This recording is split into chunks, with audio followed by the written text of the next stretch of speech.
여러분 안녕하십니까? 세계 최대 정보통신 박람회인 세빗 2011이 독일 하노버에서 개최됐는데요. 클라우드와 결합된 모바일 기기 그리고 3D 관련 제품들이 큰 인기를 얻었다고 합니다. 하노버 현지에서 이진 기자가 전해드립니다. 2011년 세빗 박람회가 3월 1일부터 5일까지 독일 하노버에서 개최되었습니다. 올해로 26번째를 맞이한 2011년 세빗 박람회는 갈수록 발전하는 모바일 기술이 클라우드와 만나 향후 우리의 생활을 어떻게 변화시킬 수 있는지를 보여주는 전시회였습니다.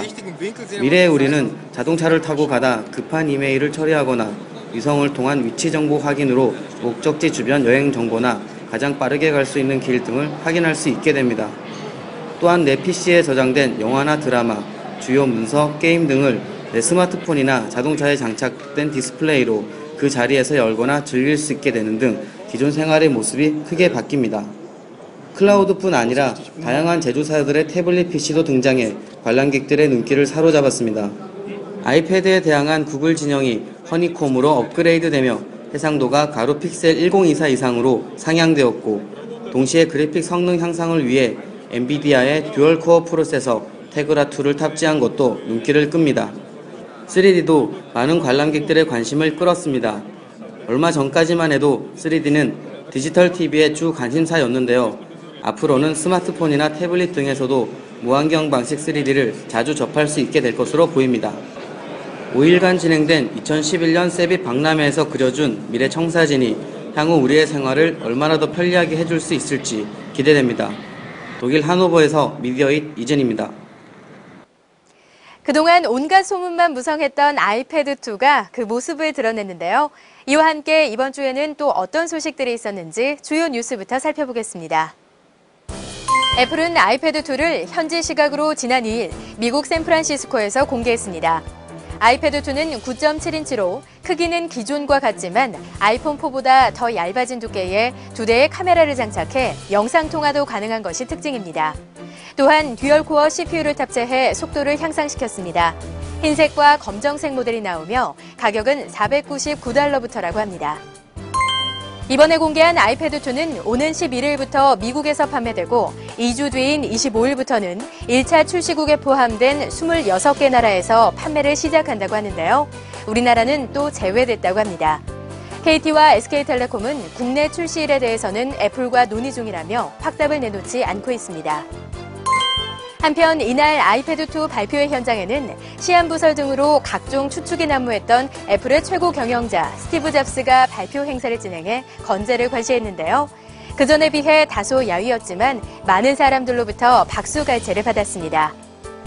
일본 게임 기업체인 닌텐도는 지난 26일부터 일본 전역에서 특수안경을 쓰지 않고도 3D 영상을 즐길 수 있는 신형 게임기 닌텐도 3DS 판매를 시작했습니다.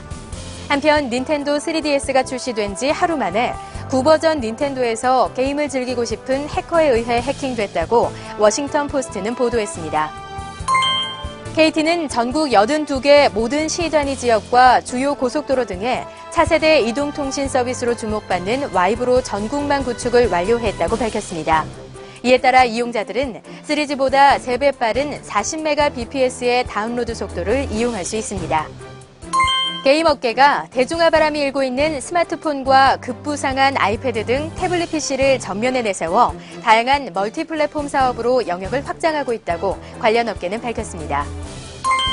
한게임의 테라가 상용화 서비스 한 달이 지난 현재 PC방 점유율 3위를 달리며 지속적인 인기를 얻고 있습니다. 특히 한 달 이후 재결제 시점이 지났지만 여전히 점유율이 크게 하락하지 않는 것으로 나타났습니다. 한편 2월 한 달 PC방 점유율은 아이온이 1위, 2위는 서드 어택인 것으로 게임트릭스 조사 결과 나타났습니다. 안철수 연구소는 최근 스마트폰 통화 내용 녹음 등이 가능한 안드로이드용 악성 코드가 다수 발견돼 긴급 대응에 나섰다고 밝히며 스마트폰 보안 경계령을 내렸습니다. 한국 마이크로소프트는 윈도우 7의 업데이트와 운영체제 오류의 일반적인 원인을 해결한 윈도우 7 서비스 팩 1을 출시하고 다운로드 센터와 윈도우 업데이트를 통해 배포한다고 밝혔습니다. 지난해 스마트폰 열풍에 따라 가계의 통신비 지출이 월 평균 13만 원을 넘어 사상 최고치를 기록했으며 가구당 이동전화 요금도 10만 원을 넘어선 것으로 통계청 조사 결과 나타났습니다. KT는 태블릿 PC 시장을 활성화하기 위해 매주 수요일마다 인기 유료 어플리케이션을 할인해주는 행사를 진행한다고 밝혔습니다.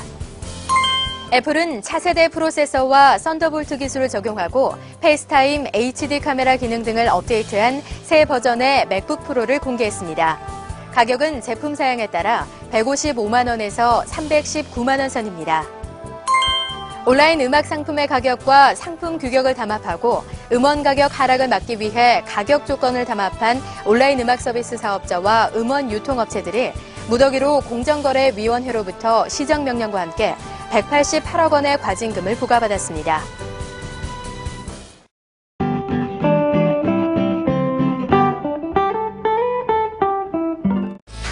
인텔은 기존 SSD보다 속도를 3배 높인 2세대 SSD 510 시리즈를 출시한다고 밝혔습니다.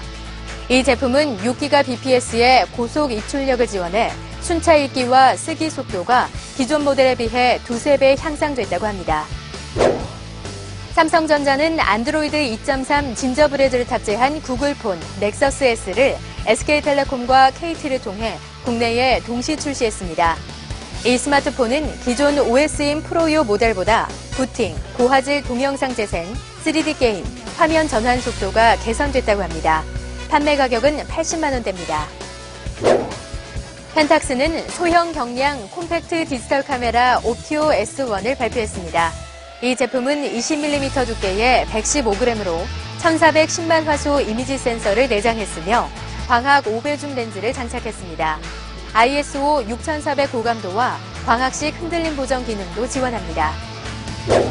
앱송 코리아는 무한 잉크 프린터 신제품 5종류를 선보였습니다. 그동안 일부에서 음성적으로 개조 판매하던 대용량 잉크탱크 프린터 제품을 이번에는 정식으로 출시한 것인데요. 특히 잉크젯 프린터와 복합기에는 잉크탱크 시스템이 장착돼 유지비를 절감할 수 있다고 합니다. 또 대용량 정품 잉크를 주입할 수 있도록 잉크 공급 장치를 외부에 장착, 잉크 주입 및 잉크 교체 시 편의성을 높였다고 밝혔습니다. 판매 가격은 26만 원에서 33만 원 선입니다. 3월 첫째 주 알짜 뉴스는 여기까지입니다. 얼마간 따뜻한 날이 계속됐는데요. 다시 꽃샘추위가 기승을 부리고 있습니다. 추운 날씨에 건강 조심하시고요. 저는 다음 시간에 다시 찾아뵙겠습니다. 여러분 고맙습니다.